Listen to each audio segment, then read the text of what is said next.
Course 10 का यह module उच्च प्राथमिक स्तर पर सामाजिक विज्ञान की प्रासंगिकता चर्चा के साथ शुरू होता है। इस स्तर पर सामाजिक विज्ञान विषय के सीखने के उद्देश्यों को उसके बाद सूचीबद्ध किया गया है। इस मॉड्यूल का तीसरा पहलू सामाजिक विज्ञान में 3 विषयों को परिचय देना है: इतिहास, भूगोल और सामाजिक और राजनीतिक जीवन।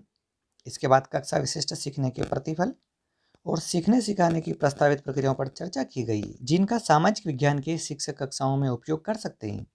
प्रत्येक विषय क्षेत्र से एक आदर्श गतिविधि प्रदान की गई है। इतिहास, भूगोल और सामाजिक और राजनीतिक जीवन प्रत्येक गतिविधियों को पूरा करने के बाद शिक्षक शिक्षार्थियों की वैचारिक समझ का आकलन कर सकते हैं। महत्वपूर्ण संदर्भ जिसका इस्तेमाल शिक्षक कर सकते हैं मॉड्यूल के अंत में सूचीबद्ध किया गया है। साथियों, अब हम कोर्स 10 की प्रश्नोत्तरी देख लेते हैं। पहला प्रश्न हमारे सामने, राज्य तंत्रात्मक शासन की प्रणाली में कौन निर्णय लेता है और सरकार चलाता है? राजा या रानी, मुख्यमंत्री, राष्ट्रपति या प्रधानमंत्री? तो राज्य तंत्र शासन प्रणाली में राजा या रानी महत्वपूर्ण होता है, तो पहला वाला राइट मारते हैं और आगे बढ़ते हैं। अगला, सामाजिक विज्ञान सामाजिक अध्ययन वर्ग में मार्क्स संसद का संचालन करने का मुख्य कारण क्या है? स्कूल के लिए धन जुटाने के लिए, राजनीतिक विज्ञान के उदाहरणों को याद रखना, राजनीतिक संस्थाओं के कामकाज की कुछ समझ विकसित करना और कक्षा में छात्रों को व्यवहार के आकलन करने के लिए। तो इसका हम तीसरा करते हैं, राजनीतिक संस्थाओं के कामकाज की कुछ समझ विकसित करना। इस पर राइट किया। आगे बढ़ते हैं। एक ग्लोब के बारे में निम्नलिखित बयान में से कौन सा सही नहीं है? ग्लोब महाद्वीप का सही आकार नहीं दिखाता है। एक ग्लोब की विशेषताओं में अक्षांश और देशांतर है। स्पर्श ग्लोब विशेष जरूरतों वाले बच्चों के लिए इस्तेमाल किया जा सकता है। ग्लोब पृथ्वी का एक मॉडल है, तो इसका ये वाला हो जाएगा अपने पास। ग्लोब महाद्वीप को सही आकार नहीं दिखाता है, पहला वाला। आगे बढ़ते हैं। 23.5 डिग्री दक्षिण अक्षांश के रूप में माना जाता है। मानक मध्याह्न रेखा, भूमध्य रेखा, कर्क रेखा और मकर रेखा। इसका सही उत्तर हो जाएगा चौथा वाला, मकर रेखा।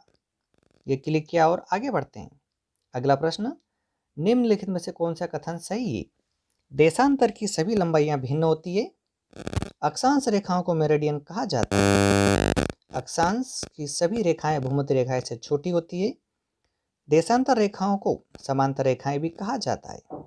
तो इसका तीसरा, अक्षांशों की सभी रेखाएं भूमध्य रेखाएं से छोटी होती हैं। ये क्लिक किया और आगे बढ़ जाते हैं।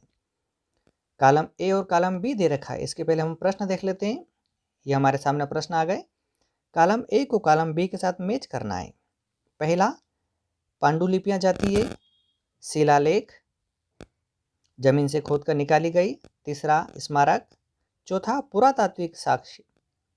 आगे वाले ऑप्शन है हमारे पास, चीजें जो जमीन से खोदकर निकाली, अतीत से संबंधित इमारतें या तो जमीन पर स्थित हस्तलिखित प्राचीन पुस्तकें। चौथा, लेखन जो है पत्थर की सतह वाला। अब हम मिलाते हैं, जोड़ी मिलाना है। ABCD का 1 2 3 4 दे रखा है। तो पहला, पांडुलिपियां जाती है, हस्तलिखित प्राचीन पुस्तकें।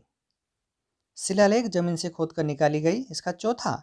लेखन जो है पत्थर की सतह, तो दूसरे का चौथा।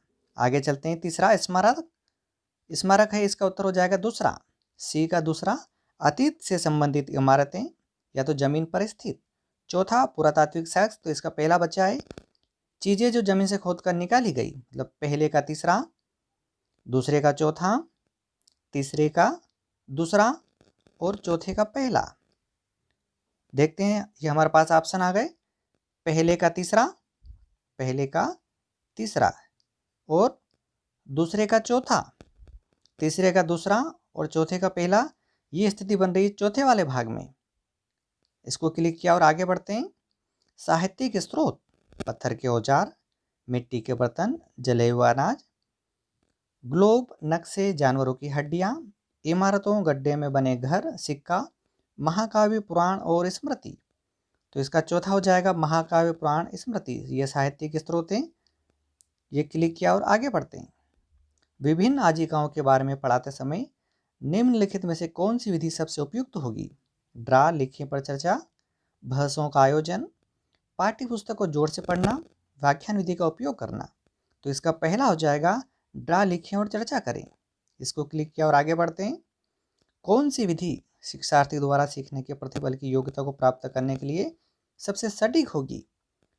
पूरा करने हेतु दिया गया कार्य, व्याख्यान विधि का उपयोग करना, परियोजना आधारित ज्ञान, केवल पाठ्य पुस्तकों को पढ़ाना। तो इसका हो जाएगा परियोजना आधारित ज्ञान। आगे बढ़ते हैं। ये हमारे पास अगला प्रश्न, सामाजिक विज्ञान पठन पाठन को बढ़ावा देता है।